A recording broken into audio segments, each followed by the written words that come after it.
हजारों साल पहले एक योगी थे जिनका नाम था Sunira. We believe Sunira was just the next generation after Saptarishis. हम मानते हैं कि सुनीरा सप्त ऋषियों के ठीक बाद की पीढ़ी के थे। वो उन पहाड़ों में रहे और कार्य किया जो अभी नेपाल में है, और उन्होंने एक असंभव प्रोजेक्ट अपने हाथ में लिया था।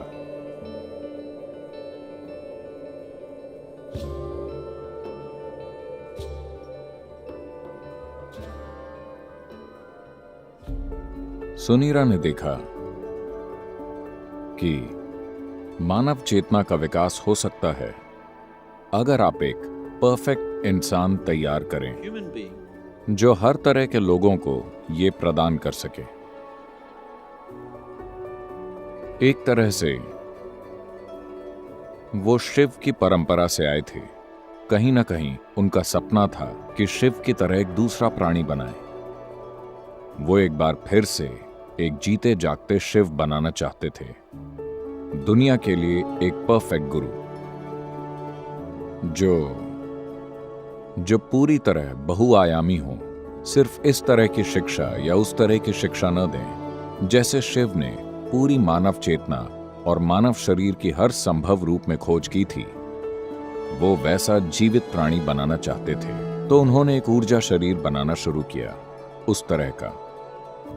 और फिर उन्हें लगा कि वो उसके ऊपर एक भौतिक शरीर बना सकते हैं और उसे दुनिया में छोड़ सकते हैं कुछ 100 या 1000 साल के जीवन काल के लिए, ताकि वो सारी दुनिया को रूपांतरित कर दें जब तक उनका समय पूरा हो। तो उन्होंने इस प्रोजेक्ट पर काम शुरू कर दिया, और हां, वो इसे पूरा किए बिना ही मर गए।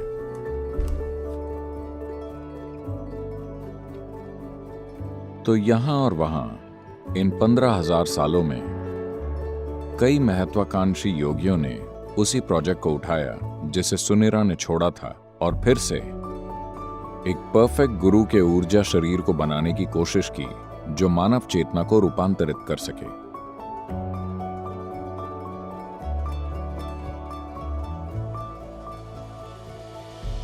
उन्होंने उसे मैत्रेय नाम दिया। मैत्रेय का अर्थ है मित्र, मानव जाति का सच्चा मित्र जो आकर मानवता को बदल दे, एक विश्व गुरु।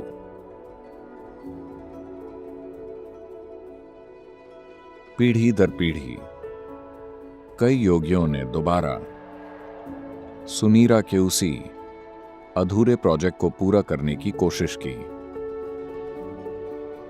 यह हमेशा यौगिक परंपरा का हिस्सा रहा है, लेकिन पिछली सदी में यह सतह पर आ गया। यह समाज के सामने आया क्योंकि थियोसॉफिस्ट ने उस पर काम किया था। एनी बेसेंट, लेडबीटर और मैडम, जो भी उनका नाम था, मैं बोल नहीं पाऊंगा, ब्लावत्स्की, उन तीनों ने इस पर काम शुरू किया। उन्होंने कहा हम इसे पूरा करेंगे। उन्होंने तंत्र विद्या के ज्ञान को बड़ी मात्रा में इकट्ठा किया। शायद पिछले कुछ 100 सालों में पहली बार, और निश्चित रूप से पहली बार, पारंपरिक तरीके से नहीं बल्कि आधुनिक तरीके से उन्होंने इस प्रोजेक्ट पर काम शुरू किया।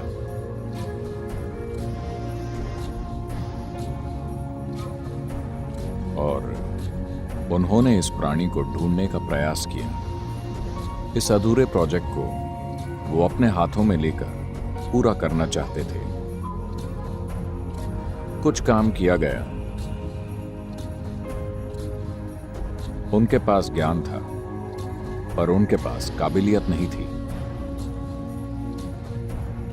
उन्होंने काफी जानकारी जुटा ली थी, मगर वो ऐसा कुछ करने के लिए जरूरी साधन नहीं जुटा पाए। उन्होंने 2 बार गंभीर प्रयास किए, बस ये घोषित करने के लिए कि उन्होंने प्रोजेक्ट पूरा कर लिया है और परफेक्ट प्राणी आ चुका है, मगर यह कारगर नहीं हुआ।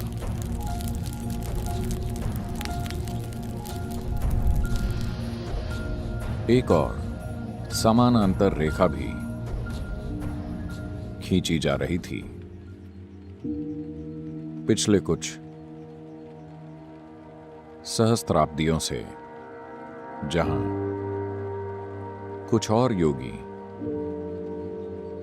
जो सुनीरा के इस गौरवशाली मगर लगभग असंभव प्रोजेक्ट के बारे में जानते थे, उन्होंने ऐसी ही शक्ति पर काम शुरू कर दिया ताकि ऐसी एक संभावना को तैयार किया जाए, मगर उसी चीज के लिए उनकी समझ बिल्कुल अलग थी। एक ऐसा परफेक्ट प्राणी बनाना जो इंसान न हो, इंसानी रूप में न हो,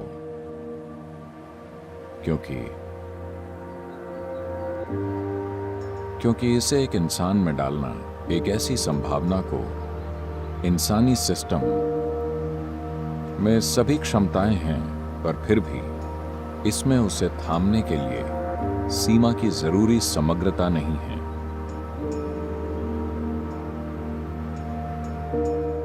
ऐसे कई पुराने अनुभव हैं जिसमें कई जगहों पर ध्यानलिंग बनाना या बनाने की कोशिश की गई है। न जाने कितने प्रोजेक्ट शुरू हुए इन पिछले 2000-3000 सालों में, और उन्हें अधूरा ही छोड़ दिया गया किसी न किसी समस्या की वजह से। भोजपुर में एक ध्यानलिंग बनाने की कोशिश की गई थी लगभग 1000 साल पहले, 1000 साल से थोड़ा और ज्यादा। एक स्थानीय राजा ने इसमें सहयोग किया था, तो इसमें खूब पैसा लगाया गया और उन्होंने एक भव्य मंदिर बनाया जो अधूरा है, और बाकी योजना उन्होंने पत्थर पर बना दी। आप जानते, क्योंकि उस समय ड्राइंग बोर्ड नहीं होते थे, उन्होंने एक पत्थर को समतल किया और पत्थर पर मंदिर की विस्तृत योजना बनाई जिसमें इसके निर्माण की सभी जानकारी थी। उनके पास एक भव्य योजना थी, एक सुंदर व्यवस्था और सब कुछ था, मगर कुछ चीजों के कारण वो आधे में ही रुक गया। सिर्फ लिंग पर ही उन्होंने 3 साल से अधिक काम किया। उस पर 14 लोग काम कर रहे थे। एक योगी थे जिन्होंने ये पूरी प्रक्रिया शुरू की थी, और इन्होंने 2 साल से ज्यादा काम करके ये 14 लोग तैयार किए, 7 पुरुष और 7 स्त्रियां, जिनमें जबरदस्त या असाधारण क्षमता थी, और उन्होंने ये काम शुरू किया। They created this lingam almost 95% done. उन्होंने इस लिंग को लगभग 95% बना दिया था, मगर उसी समय एक आक्रमण हुआ।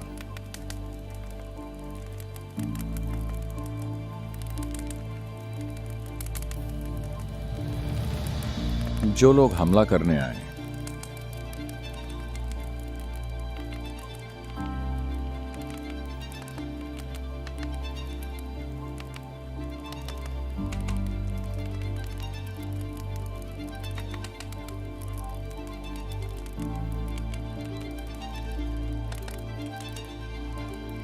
उन्होंने इन लोगों को कुछ ऐसी स्थितियों में पाया जो उन्हें बहुत अजीब लगा,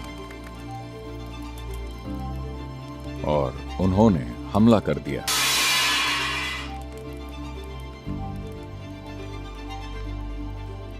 उस हमले में योगी का बायां पैर कट गया। शरीर में इस चोट के कारण वो आगे का काम नहीं कर पाए, तो उन्होंने तय किया कि कुछ योगी खुद लिंग में समा जाएंगे और इस काम को पूरा कर देंगे। तो उन्होंने एक दूसरे योगी को ऊर्जाओं को बंद करना सिखाया, और वो सभी अपने शरीर छोड़कर लिंग में समा गए। पर जो दूसरे योगी थे जिन्हें ये काम करना था, वो इस परिस्थिति से इतने भावुक हो गए कि वो ऊर्जाओं को बंद नहीं कर पाए। क्योंकि वो उसे समय पर लॉक नहीं कर पाए, तो लिंग में दरार आ गई। आज भी आप देख सकते हैं, लिंग में एक सीधी दरार है। वो लगभग 3 से 4 इंच खुल गया था। अब उसे चूने से भर दिया गया है। आर्कियोलॉजिकल विभाग ने उसमें चूना भर दिया है, पर उसमें दरार आ चुकी है।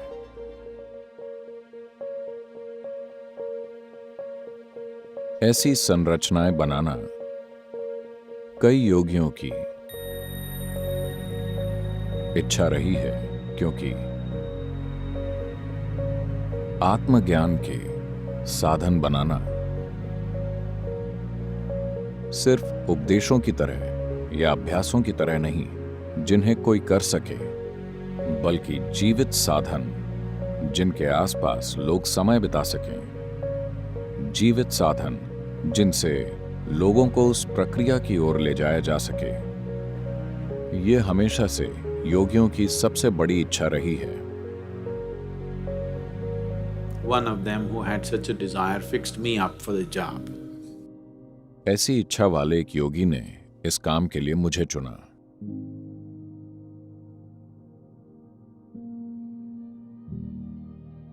उनके साथ मेरी शारीरिक करीबी सिर्फ चंद मिनटों की ही थी। इन कुछ क्षणों में ही इस शानदार चतुर व्यक्ति ने अपने प्रोजेक्ट के लिए मुझे गुलाम बना लिया।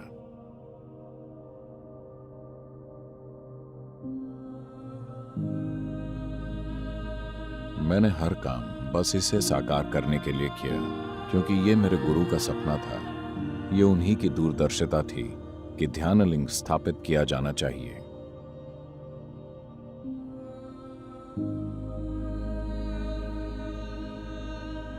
This is my Guru's will and grace. ये मेरे गुरु की इच्छा और उनकी कृपा है। मेरे ख्याल से मुझे उस पागलपन के बारे में कुछ बताना चाहिए जहां से मैं आया हूं। After 2 lifetimes of heartbreaking sadhana, बहुत तीव्र, वाकई दिल तोड़ देने वाली साधना, इन 2 जीवन कालों के लोग मुझे शिव योगी बुलाते थे। और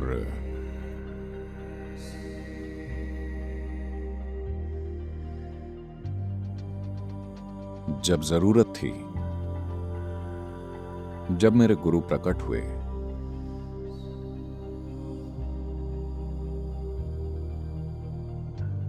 और जब उन्हें लगा कि मुझे छूना ठीक नहीं होगा, तो उन्होंने अपनी छड़ी से मुझे छुआ। and everything that needs to be realized was realized. और वो सब जो जागृत होना जरूरी था, वो जागृत हो गया। मैं उस परम बिंदु पर था जिस पर कोई भी चीज हो सकती है।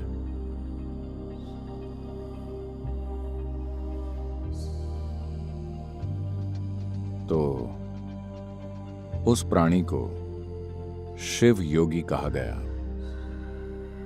जो उस मिशन को पूरा करने की कोशिश कर रहे थे जो उन्हें सौंपा गया था, सफल नहीं हुए। वो फिर वापस आए।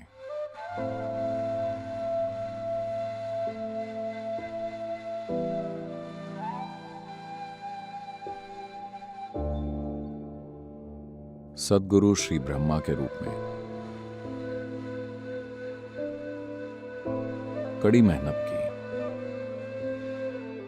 लगभग सफल हो गए थे, मगर वो समाज में अच्छी छवि नहीं बना सके, क्योंकि वो जो थे उसकी तीव्रता सामाजिक हालात में समझी नहीं जा सकती थी, तो वो उसे पूरा नहीं कर पाए। उन्होंने कुछ लोगों को तैयार किया और फिर पहाड़ पर चले गए। वो खुद को जांच रहे थे कि वो असफल क्यों हुए। उनके पास सब कुछ था, ऐसा क्यों हुआ कि सफलता नहीं मिली? वो जानते थे कि ऐसा नहीं है कि उनमें क्षमता की कमी है, बात बस इतनी है कि वो बस समाज का समर्थन नहीं जुटा पाए जिसकी जरूरत थी। तो वो आखिरी बार पहाड़ पर गए।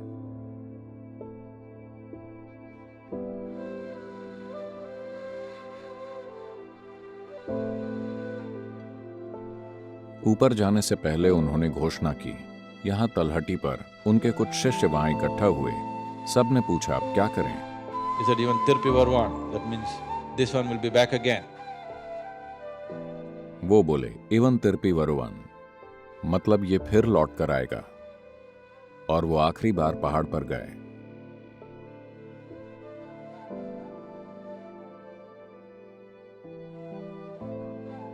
और उन्होंने एक दुर्लभ चीज की। उन्होंने एक ही समय पर अपने 7 चक्रों से अपना शरीर छोड़ दिया। यानी वो बस खुद को जांच रहे थे। वो जानते थे कि ऐसा नहीं है, मगर फिर भी कुछ असफल हो तो सबसे पहले आपको अपने दोष जांचने चाहिए। तो वो देख रहे थे कि क्या मैं सक्षम नहीं हूं या उतना सक्षम नहीं हूं। तो उन्होंने अपने 7 चक्रों से अपना शरीर छोड़ दिया। ये असाधारण ऊर्जा, बिल्कुल अलग ऊर्जा जो कहीं और नहीं है, आप 7वीं पहाड़ी पर महसूस कर सकते हैं।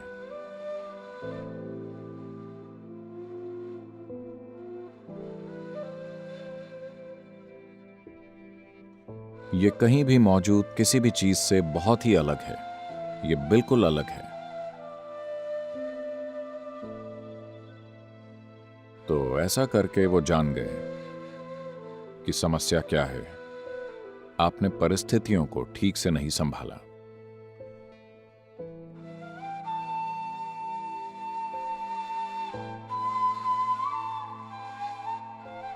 इस बार जब हम आए तो हमने सारी योजना उस बिंदु तक बनाई जहां हमने तय किया कि कुछ लोग जिनकी मुझे जरूरत होगी वो कहां, किस कोख से जन्म लेंगे और कैसे। सब कुछ तय किया गया और सब कुछ वैसा ही हुआ।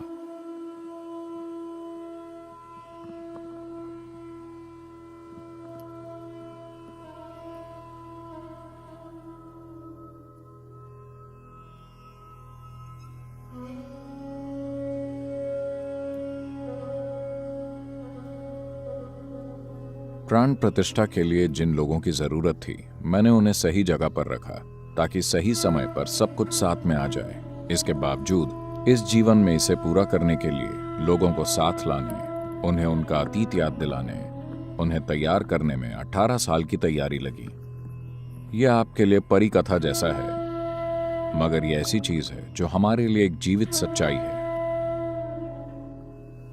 तो प्राण प्रतिष्ठा की प्रक्रिया में 3.5 साल लगे, जो बहुत तीव्र प्रक्रिया थी। जिन लोगों ने इन चीजों को होते देखा, उनका जीवन पहले से बिल्कुल बदल गया है।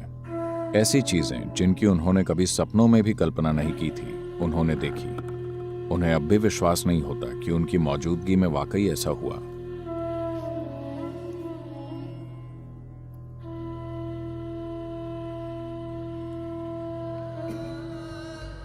योगी सुनीरा, उन्होंने जीवन भर इस पर काम किया और उनके जीवन के अंत में जब ये परफेक्ट प्राणी बनाने का उनका सपना अधूरा रह गया, तब योगी सुनीरा ने एक भविष्यवाणी की।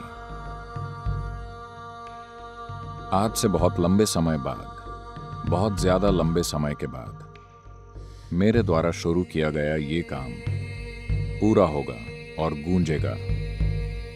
यहां नहीं, बल्कि दक्षिण के हरे भरे पर्वतों में। हमारे पर्वत हरे भरे हैं और हम दक्षिण में हैं। तो जो भी सुनीरा की भविष्यवाणी थी वो सच हो गई है, पर उस रूप में नहीं जैसा उन्होंने सोचा था।